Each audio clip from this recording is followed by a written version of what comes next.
Hi అండి, welcome to అత్తమ్మ చేతి రుచులు. ఈరోజు చికెన్ సెమీ గ్రేవీ ఫ్రై ఎలా చేయాలో చూద్దామండి. ముందుగా కడాయి తీసుకొని ఆయిల్ వేసి హోల్ స్పైసెస్ ఒక స్పూన్ దాకా వేసి పచ్చిమిర్చి 2, ఆనియన్స్ 1, కరివేపాకు 2 రెమ్మలు వేసి బాగా ఫ్రై చేసుకోవాలి. జింజర్ గార్లిక్ విత్ పచ్చిమిర్చి పేస్ట్ అనేది 1 స్పూన్ వేసి పెద్ద సైజ్ టమాటో 1 వేసి దాన్ని లో ఫ్లేమ్లో పెట్టి మనం బాగా ఫ్రై చేసుకోవాలి.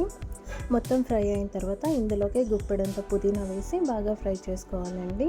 ఇలా ఫ్రై అయిన తర్వాత చిటికెడు పసుపు వేసి ఇంకోసారి మనం మిక్స్ చేసుకొని అందులోకి 1 కేజీ దాకా చికెన్ అనేది వేసి బాగా ఫ్రై చేసుకోవాలి.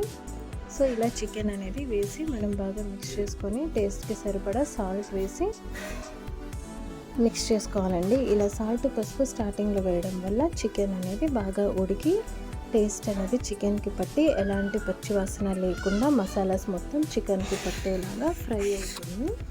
సో మనం ఇలా మిక్స్ చేసుకున్న ఈ చికెన్ మసాలా అనేది 2 టేబుల్ స్పూన్స్ దాకా వేసి కొద్దిగా గరం మసాలా, ధనియాల పౌడర్ అనేది 1 స్పూన్ దాకా వేసి బాగా మిక్స్ చేసుకోవాలి. ఇలా మిక్స్ చేసి మనం టేస్ట్కి సరిపడా ఎంత వాటర్ కావాలో అంత వాటర్ అనేది కొంచెం యాడ్ చేసి మనం బాగా ఫ్రై చేసుకోవాలండి. ఇలా లిడ్ క్లోజ్ చేసి పెట్టి ఫ్రై చేయడం వల్ల చికెన్ అనేది త్వరగా ఉడుకుతుంది. Please do like, share and subscribe.